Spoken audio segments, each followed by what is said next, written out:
ተረቅጠው በሲኦል የሚሰቃዩትን ነፍሳት ስታይ እመቤታችን አዝና አልቅሳ ልጅ እነዚህ ምን አድርገው ሲኦል የሚሰቃዩት ኃጢአት ሰርተው ንስሐ ስላልገቡ ስጋው ደግሞ ስላልተቀበሉ እኔን ስላላከበሩ በሕይወት ዘመናቸው በመንፈሳዊ ሕይወት ስላልኖሩ ሲኦል ተጥለዋል አለ።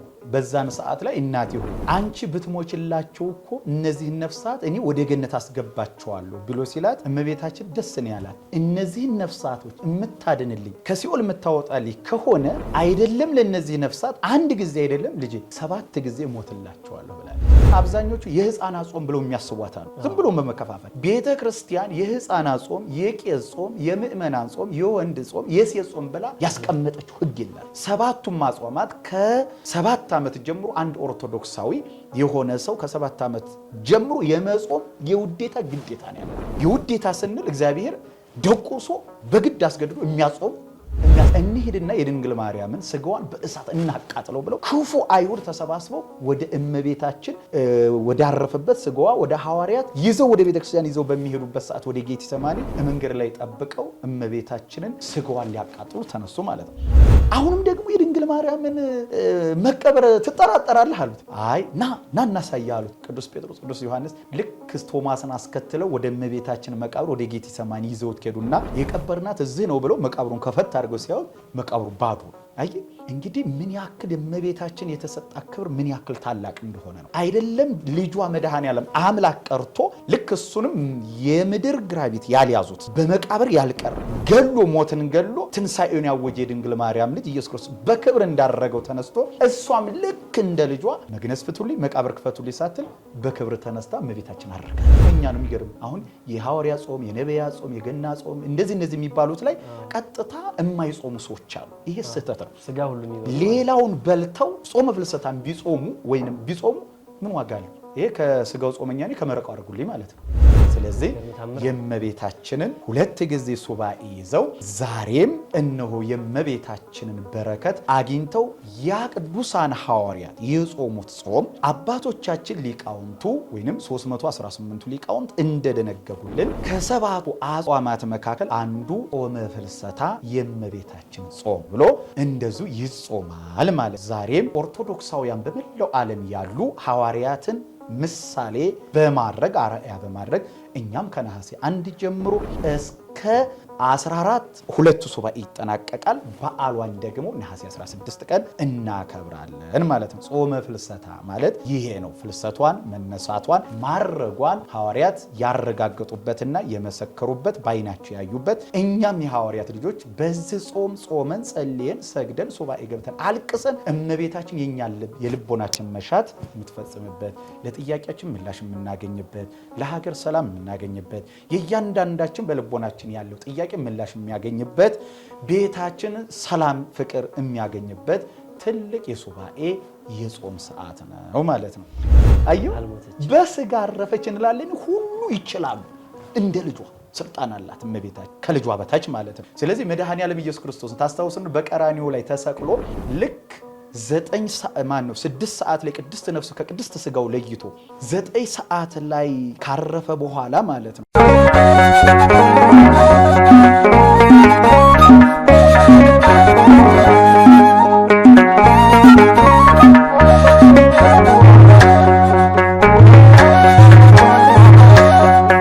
በስመ አብ ወወልድ ወመንፈስ ቅዱስ አሐዱ አምላክ አሜን።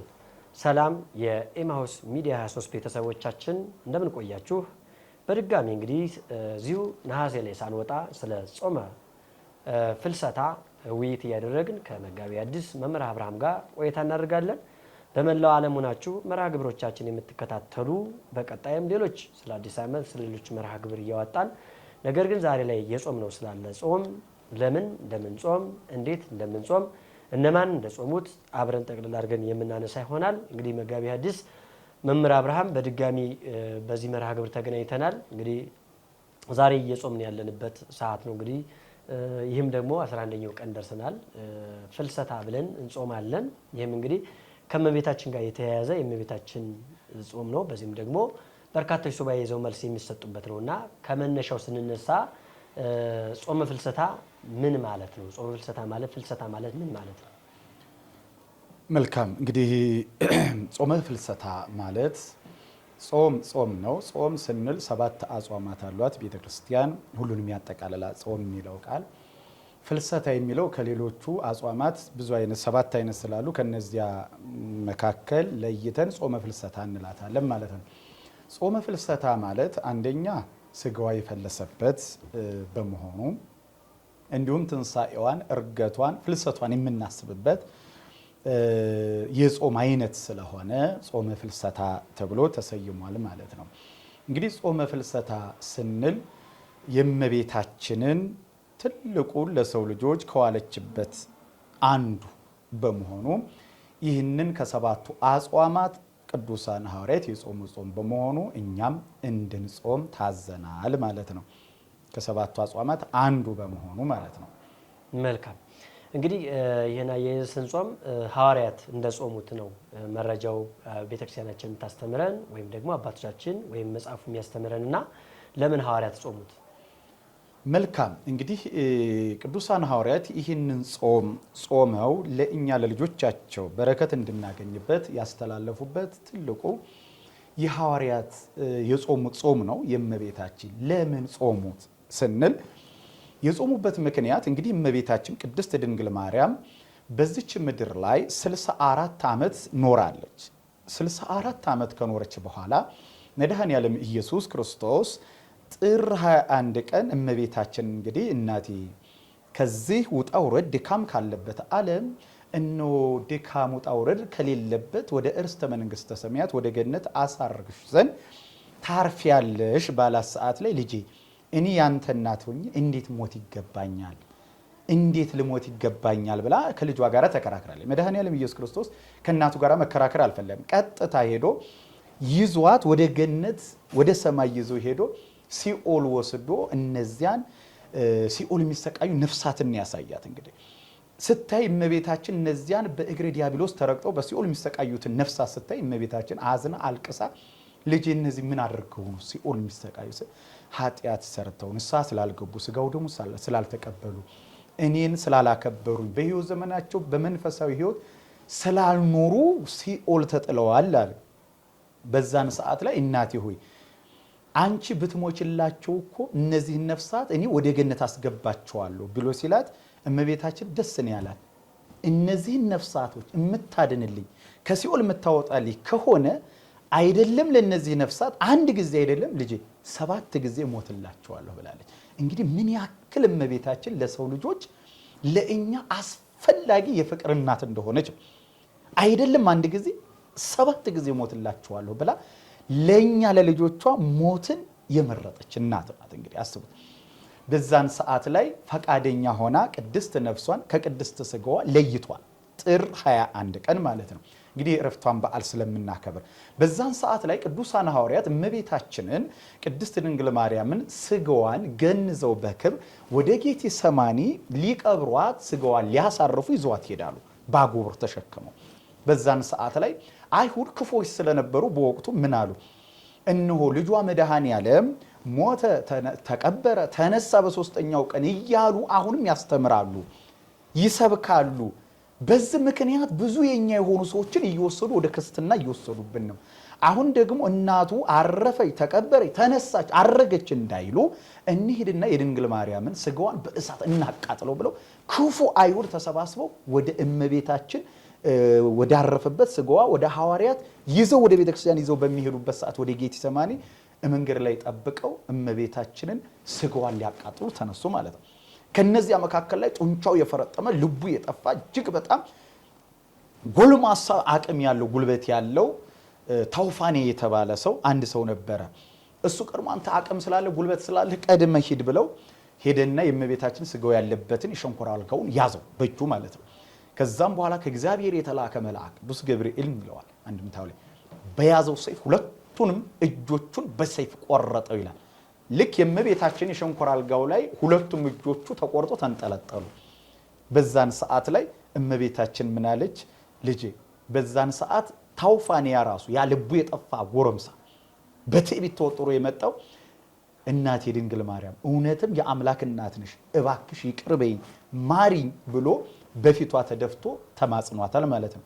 ወደዛውኑ ጴጥሮስ የታውፋንያን እጆቹን መልሰ እንደነበረ ሰካለት ብላለን። ያን ጊዜ ጴጥሮስ እጁ ላይ ወስዶ ሁለቱንም ሲሰካለት ምንም እንዳልተቆረጠ ኖርማል ሆናለታለች። እመቤታችን እንግዲህ አርፋ ራሱ ምን አይነት ተአምር እንደምትሰራ ተመልከቱ። አዎ ስለዚህ የታውፋንያ እጅ ተመልሳ ደህና ጤናማ ሆናለታለች። ከዛም በኋላ እሱም በእመቤታችን ምልጃ አምሎ ኢየሱስ ክርስቶስን አምልኮ በሕይወት ዘመኑ እግዚአብሔርን አምልኮ ኖሯል ማለት ነው ተምሮ። በዛም መካከል ላይ ሐዋርያት ግን ግማሾቹ ፈርተው ሸሽተው ነበረ። ቅዱስ ዮሐንስንና በዛን ሰዓት መልአኩ የእመቤታችን ቅዱስ የሆነውን ስጋዋንና ዮሐንስን ይዞ ወደ ሰማይ ይዞ በገነት በዕፀ ሕይወት በዛፏ ስር አስቀመጠው ይላል። በገነት በዕፀ ሕይወት ዛፍ ስር አኖራት። እመቤታችን ስጋዋን ቅዱስ ዮሐንስን አብሮ ይዞ ሄዶ ጥቂት ከቆየ በኋላ ቅዱስ ዮሐንስ ከቆየ በኋላ ተመልሶ ወደ ኢየሩሳሌም መጣ። ከዛም በኋላ መልሶ ሐዋርያት ዮሐንስ ሲመጣ ምን አሉ? የት እንደሄደች አላወቁም ሐዋርያት። እመቤታችን ስጋዋ ዮሐንስ ኧረ እመቤታችን ስጋዋ እኮ ጠፋብን ብለው ይጠይቁታል። እንደ ሰውኛ ያያዩ ሰው ስለሆነች ማለት ነው። አዎ ስጋዋን አጣ ነው ሲሉ አይ የእመቤታችን ስጋዋንማ አምላክ ኢየሱስ ክርስቶስ በመልአኩ እኔንም ስጋዋንም ይዞ ወደ ገነት ወስዶ በዕፀ ሕይወት ዛፍ ስር አኖረን፣ እኔም ከዛ ቆይቼ አሁን መጣሁ አላቸው። በዛን ሰዓት ላይ ሐዋርያት መንፈሳዊ ቅናት ያረባቸው ዮሐንስ እመቤታችን ስጋዋን አይቶ እኛ ሳናይ ምን አጥፍተን ምን በድለን ነው? ስለዚህ ጌታዩ የእመቤታችን ስጋዋን እንድታሳየን እንፈልጋለን ብለው ነሐሴ 1 ቀን ሱባኤ ጀምረዋል ማለት ነው። እንግዲህ ሐዋርያት ይሄ መጀመሪያ ጾም ጸሎታቸው ነው። ነሐሴ 1 ቀን ጀምረው 2 ሱባኤ እስከ 14 በጾም በጸሎት እግዚአብሔርን እየለመኑ እየተማጸኑ እመቤታችን እየተማጸኑ 14 ቀን 2 ሱባኤ ከጨረሱ በኋላ እንግዲህ ራሱ ጌታችን መድኃኒታችን ኢየሱስ ክርስቶስ የእመቤታችንን ስጋዋን ከገነት ከዕፀ ሕይወት ዛፍ ስር አምጥቶ ስጋዋን ለሐዋርያት አስረክቧቸዋል ማለት ነው። እነኋት እናታችሁ ብሎ ቅበሯት ብሎ ስጋዋን እንደዛው እንደተገነዘ ወስደው በጌቴ ሰማኒ በአታክልቱ ስፍራ የእመቤታችንን ባዘጋጁት መቃብሯ ላይ ወስደው እመቤታችን ስጋዋን አሳርፈዋታል ማለት ነው። ልክ የተቀበረችው እመቤታችን እሁድ ቀን ነው። በዕለተ እሁድ በመጨረሻው ሰዓት በሶስተኛው ቀን ማክሰኞ ልክ እንደ ልጇ መግነዝ ፍቱልኝ መቃብር ክፈቱልኝ ሳትል እመቤታችን በክብር ተነስታ ወደ ሰማይ አረገች። በዛን ሰዓት ላይ ተነስታ ስታርግ እመቤታችን ስጋዋን ለሐዋርያት አስረክቦ ሲቀብሯት ከ12ቱ ከ11 ሐዋርያት መካከል ከ12ቱ ሐዋርያት መካከል ወይንም ከ11 ይሁዳ ስለሌለ ማለት ነው ማቲያስ በኋላ ላይ ተተክቷል። ነገር ግን ቶማስ የተባለው ሐዋርያ ሀገሩ ወይንም አህጉረ ስብከቱ ህንድ ሀገር ነው።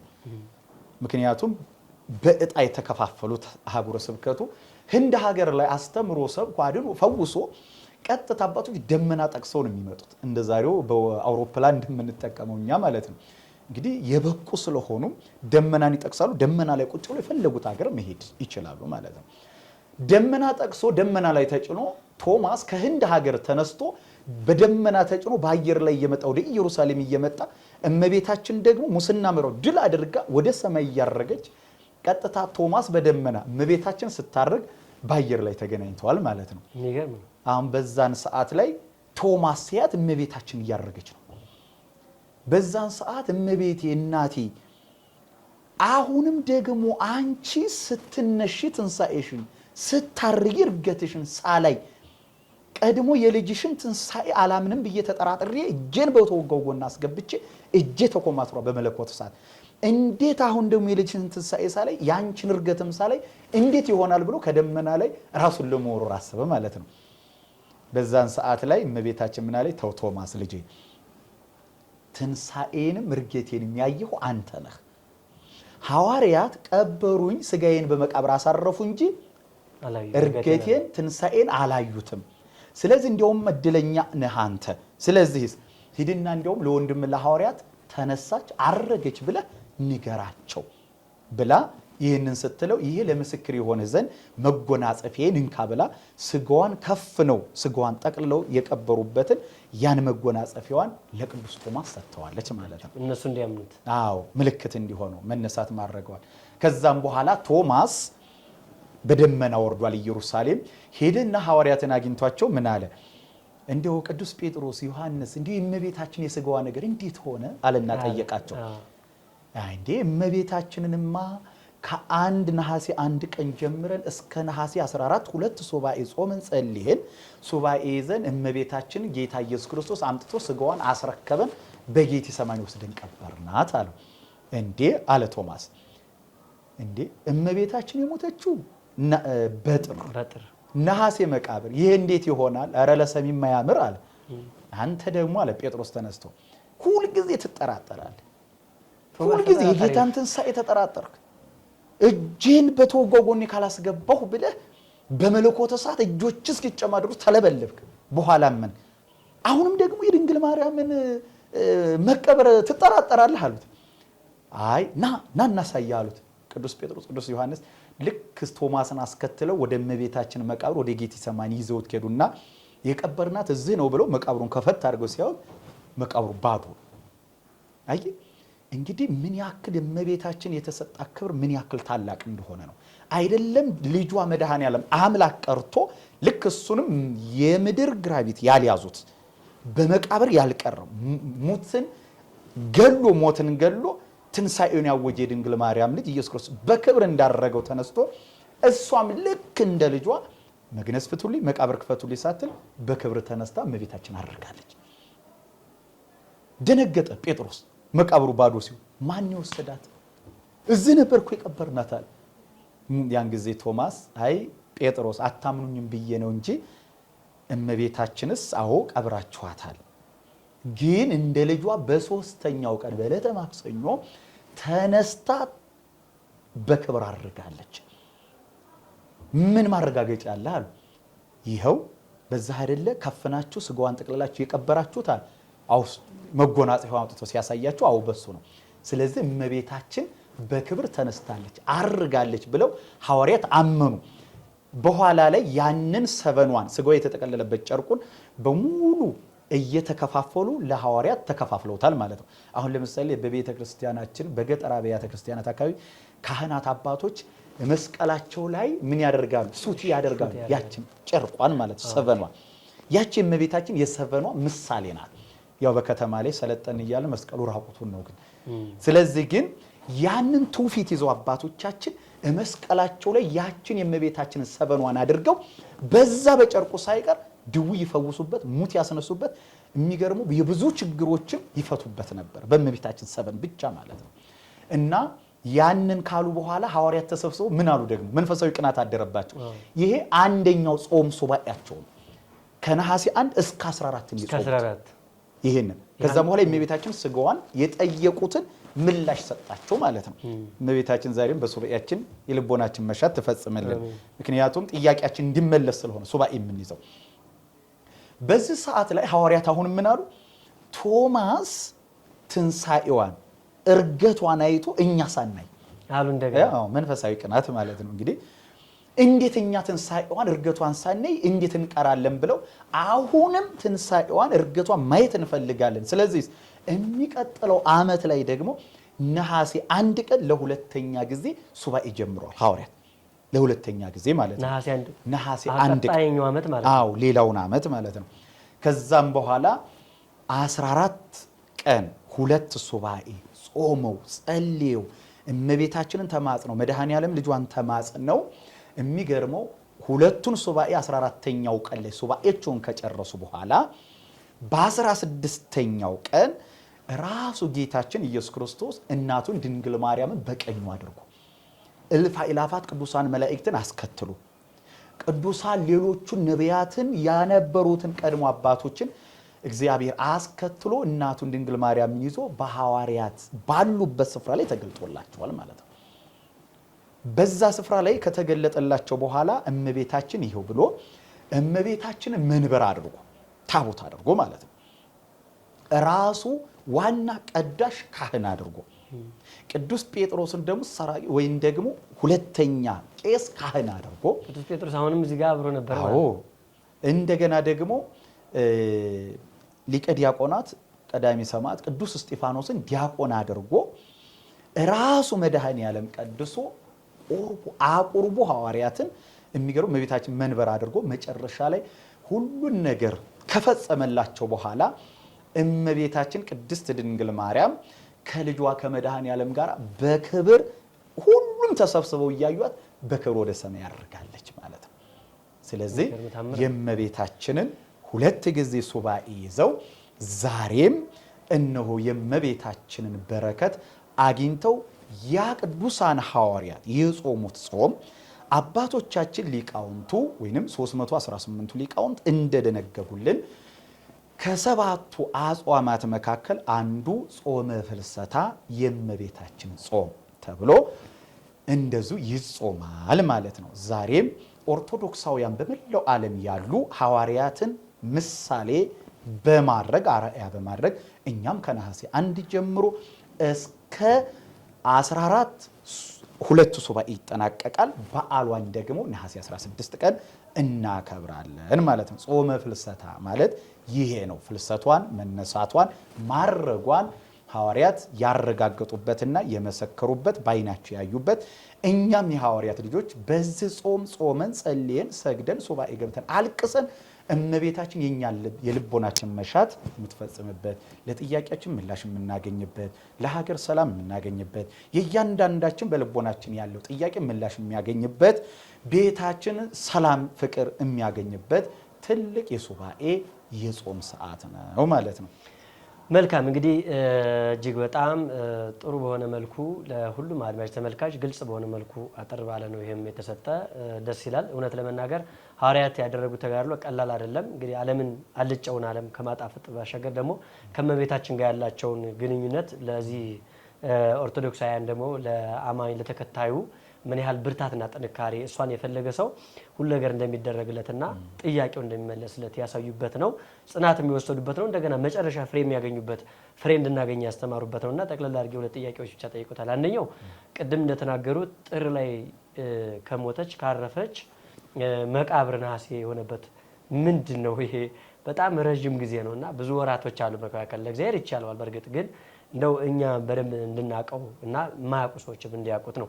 ሌላኛው ፍልሰታም እንግዲህ ጾመናል፣ መጨረሻው ላይ ያለን የጾምን ሰዎች ምንድን ነው መጨረሻ ላይ መፍቻ ላይስ የኔ ቢጤዎችን ወይም ደግሞ ማድረግስ ያለብን የሚለው ሁለት ነገር ታጠቃለሉ ወደ መጨረሻ ሆነ።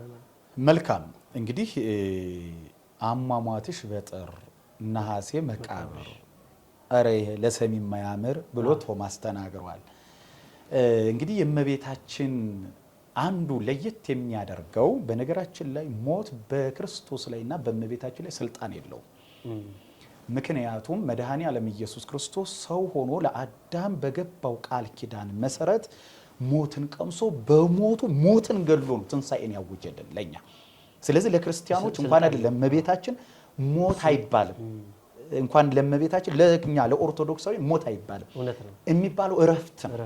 እመቤታችንም አዎ እረፍተ ስጋ ነው የሚባለው እና ታዲያ እንዴት ጥር አርፋ ነሐሴ መቃብር በዚህ ወራት ውስጥ የት ነበረች ለሚለው ቅድም እንደተናገርኩት እመቤታችን በዛ ወራት ውስጥ የት ነው ያለችው ካልን በገነት ነው ያለችው። በዛች በዕፀ ሕይወት ዛፍ ስር ነበረች። ስለዚህ በዛን ሰዓት እዛ ቆይታለች። ጸሎታቸውን ልመናቸውን እግዚአብሔር የሐዋርያትን ለቅሷቸውን እንባቸውን ሰምቶ ጥያቄያቸውን ምላሽ ይሰጠው የእመቤታችንን። ምክንያቱም እመቤታችንን በዛው እኮ ክርስቶስ ማስቀረት ይችላል። ግን አሁን የሐዋርያት ጾም ጸሎት ምን ያክል ዋጋ እንደሚያሰጥና እግዚአብሔር ደግሞ ሱባኤ ብትገቡ በጾም በጸሎት ብትለምኑ ብትማጸኑ አልቀሳችሁ ብትነግሩኝ የምትፈልጉትን ከኃጢአት በስተቀር ምላሽ እሰጣችኋለሁ የሚል አንድምታና ትርጉም ያለው ሱባኤ ነው ማለት ነው። ስለዚህ እመቤታችን በዚህ ወራት ውስጥ የት ናት ካልን በገነት ነበረች። ስለዚህ ሞት እሷን ሊያሸንፍ ስልጣን የለው። ግን ስጋ የለበሰ ሁሉ ይሞታል። ምክንያቱም ስጋ ከአራቱ ባህሪያት የስጋ የተፈጠረው ምድር ላይ የሚቀር ስለሆነ ማለት ነው። እንደገና የሰው ልጆች ደግሞ 3 ባህሪያተ ነፍስ አሉት። እነዚያ 3ቱ ባህሪያተ ነፍስ ደግሞ ከነፍስ ጋር ነው ወደ ገነት የሚሄዱት። ስለዚህ ይህ ኃላፊ ጠፊ የሆነው የሰውን ስጋ ስለለበሰች እመቤታችን የግዴታ ምን ማለት አለባት? ማረፍ አለባት ማለት ነው እንጂ ሞት በሷ ላይ ሰልጥኖ አይደለም። እመቤታችን እኮ አርፋለች ብለን እኮ አስከሬኑ ሸንኮራ አልጋው ላይ ተቀምጦ እኮ ተውፋንያ እጁ ሲቆረጥ እኮ ቀና ብላ ምን ብላው ነበር? ጴጥሮስ እጁን ትከልለት። ስለዚህ እመቤታችን ሞታለች? አዩ በስጋ አረፈች እንላለን። ሁሉ ይችላሉ። እንደ ልጇ ስልጣን አላት እመቤታችን ከልጇ በታች ማለት ነው። ስለዚህ መድኃኔዓለም ኢየሱስ ክርስቶስን ታስታውሱን በቀራኒዮ ላይ ተሰቅሎ ልክ 6 ሰዓት ላይ ቅድስት ነፍሱ ከቅድስት ስጋው ለይቶ 9 ሰዓት ላይ ካረፈ በኋላ ማለት ነው። ማለት 6 ሰዓት ላይ ተሰቀለ፣ 9 ሰዓት ላይ ቅድስት ነፍሱ ከቅድስት ስጋው ለየ።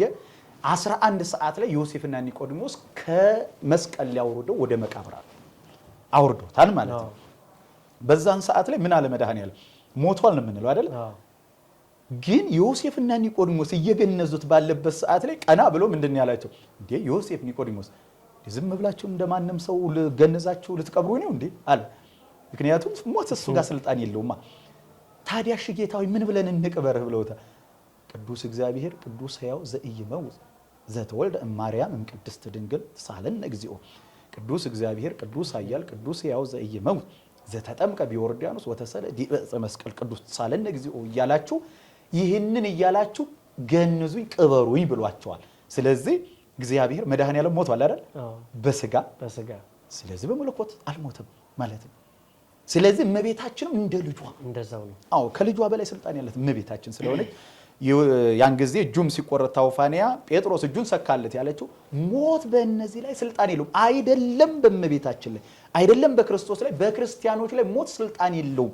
ግን የግዴታ ርስት ስለሆነ ይሄ ስጋ ከአራቱ ባህራት ስጋ ስለተፈጠረ ውሃ፣ እሳት፣ መሬት፣ አፈር እነዚህ ምድር ላይ የሚቀሩ ስለሆኑ የግዴታ መሞት አለብን ማለት ነው። እና ግን እመቤታችን ከነስጋው ነው ያረገችው።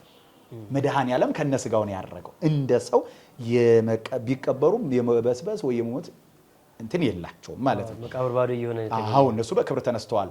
ክርስቶስ አሁን ዳግም ምጽአት ላይ የኛን ስጋ እንደለበሰ ነው የሚመጣው በግርማ መንግስቱ በመለኮት ግርማ።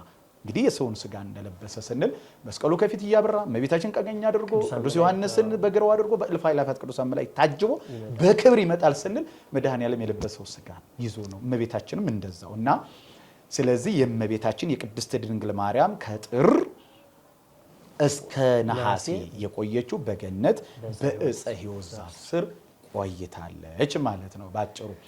ሁለተኛው እንግዲህ ለሚባለው ይህንን በዓል ስናከብር ኦርቶዶክሳውያን ክርስቲያኖች እንዴት አድርገን እናክብረው የሚለው አንዱ የእመቤታችን ጾመ ፍልሰታን ሁላችንም እንደምናውቀው አንዳንድ ክርስቲያኖች ትልቅ እኔ መልእክት ማስተላለፍ እንፈልገው ኦርቶዶክሳውያን ሆነው 7 አጽዋማት ኖረው ግን አብይ ጾምንና ጾመ ፍልሰታን ነው ብዙዎች እጅግ ልዩ አድርገው የሚጾሙት።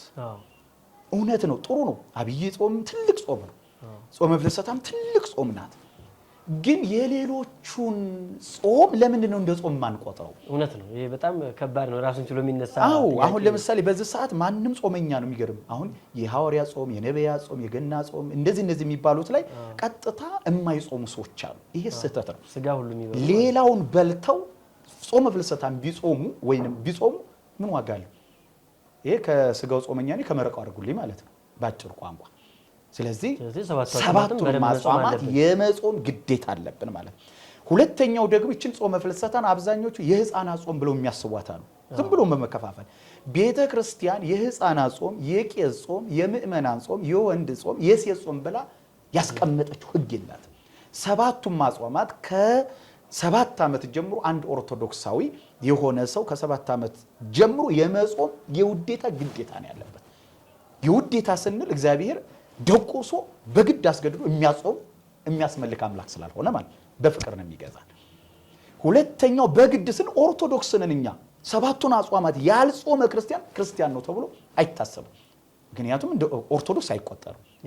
ታስተምራለች። አዎ ቤተክርስቲያን ይህን ታስተምራለች። ስለዚህ ጾመ ፍልሰታን የምንጾም ሌሎቹንም ጾም 7ቱን አጽዋማት መጾም አለብን ነው። ሶስተኛው ይህንን በዓል ይህንን ጾመ ፍልሰታን እንዴት አድርገን እናሳልፍ ስንል ብዙዎች ኦርቶዶክሳውያን ከቤታቸው ወጥተው ገዳም ሄደው ሱባኤ ይዘው የቻሉ አርምሞ ይዘው ነው የምናሳልፈው። ይሄ ትልቅ የጾም ሰዓት ነው። ምክንያቱም እያንዳንድ የሀገር ችግር የሚፈታው በዚህ ሰዓት ነው። የልቦናችን ችግር የሚፈታው በዚህ በሱባኤ ሰዓት ነው። የቤታችን ችግሮች የሚፈቱት በዚህ በሱባኤ ሰዓት ነው። በዚህ ሰዓት ላይ የቻለን ሰዎች ገዳም ገብተን ሱባኤ አርምሞ ይዘን ያልቻለን ሱባኤ ይዘን እንደው ከብዙ የኃጢአት ስራዎች ተለይተን እመቤታችንን እየተማጸን እያለቀስ ለኃጢአታችን እያነባን ማክበር ያስፈልገናል ማለት ነው። ሁለተኛው ደግሞ እንግዲህ ያልቻለን ደግሞ ስራ ልንሆን እንችላለን፣ የተለያዩ ነገሮች ሊሆን ይችላል። ካልጋ ወርደን መሬት ላይ ተኝተን እንደ ሱባኤ አድርገን እየጾምን እመቤታችን እየተማጸን እየጾም እየጸለይ እያለቀስን እመቤታችን ባለንበት ቤታችን ቢሆን መጸለይ ያስፈልጋል። ሌላው 16 በዓሏን እንዴት እናክብር በሚለው እንግዲህ ይህንን ጾም አጾመን 16ኛዋ ቀን ላይ ወይንም ሱባኤያችን ከጨረስን በኋላ ክርስቲያኖች በ16 ጾሙ ይፈታል። ጾሙ ሲፈታ ደግሞ አብዛኞቻችን እንግዲህ ስንጾም ከረመናል፣ ቁርስ አንበላም። እንዲህ ቁርሳችን እየቻልን እሁድ ለቤተ ክርስቲያን አስራት በኩራት አድርገን ለእግዚአብሔር ቤት ብንሰጥ ይህ በረከት ስለሚያሰጠን፣ ሁለተኛ ደግሞ በዓሉ ፍስኩ ሲፈሰክ የእመቤታችን ትንሣኤዋ ዕርገቷን ስናከብር ደግሞ በ16 እንዲሁ የተራቡ የተጠሙ ወገኖቻችንን በማሰብ እንዲሁም ደግሞ ሰብሰብ ብሎም ጾም መፍታት የማይችሉትን መንገድ ላይ የወደቁትን በቤተ ክርስቲያን ተስፋ አድርገው በሯ ላይ የወደቁትን የተደፉትን እነዚህን ክርስቲያኖች እነዚህን ምስኪን ድሆች በማሰብ በዓሉን ብናከብር እጅግ ከመቤታችን የምናገኘው በረከት እጥፍ ድርብ በረከት ነውና ስለዚህ ይሄ ሱባኤ በእውነት ለሀገራችንም ችግር መፍትሄ ይሆናል ብለን የምናስበው።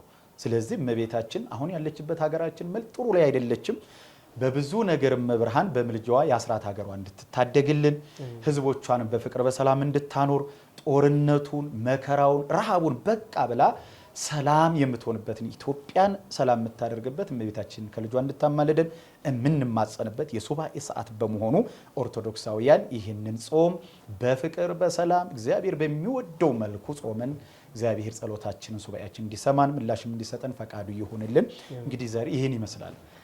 መልካም እንግዲህ ተመልካቻችን ውድ የኤማሁስ ሚዲያ 23 ቤተሰቦቻችን መጋቢ ሐዲስ መምህር አብርሃም በጣም በሚገባ መልኩ ስለ ፍልሰታ ወይም ደግሞ ስለ እመቤታችን ጾም 16 ቀን ጾመን ስለምንፈስክበት ወይም ደግሞ ስለ ዕርገቷ በጥር ሞተች አረፈች ብለን እንደገና ደግሞ መቃብር በነሐሴ የሆነበትን ሚስጥር ሁሉ እግዚአብሔርን በዚያም ያሳየውን ታላቅ ሚስጥር የእመቤታችንንም ለሱባኤ ለሐዋርያት የተገለጠችበትን የገለጠችላቸውን ሚስጥር እንዲሁም ደግሞ ሰፋ አድርገው አስተምረውናል። እኛም በዚህ ቁም ነገር ወስደን በየዓመቱ ስናከብር ይህንን ሐዋርያትን ጾመው መልስ እንዳገኙ እኛም የቤት የህይወት የኑሮ አጠቃላይ የምንኖርባቸው ጥያቄዎቻችንን ይዘን በዋሻ በሱባኤ በአርምሞ በዝምታ እንዲሁም በሽምብራ በውሃ እንዲሁም ደግሞ ከእህል በመከልከል ጭምር እንደ አቅማችንና እንደ ይዘታችን ጾመን መልስ የምናገኝባት ጾም ናትና አሁን መጨረሻችን አሳምሮ አገራችን ኢትዮጵያን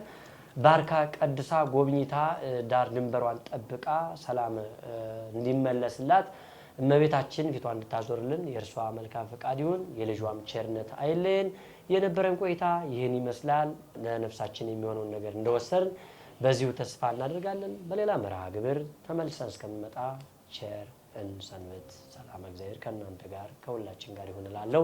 ወላዲተ አምላክ ምልጃ ጸሎት ጥበቃዋ አይለየን። መምህር አብርሃም መጋቢ ሐዲስንም እንዲሁ ተንትነው የተናገሩበትን አንደበቶትን ለአገልግሎት ባርካ ቀድሳ ሰጥታችኋልና ለዛሬ በሌላኛው ዙር ስንገናኝም እንዲሁ አንደበት ትሆናችሁ እያልን በዚሁ ጨርሰናል።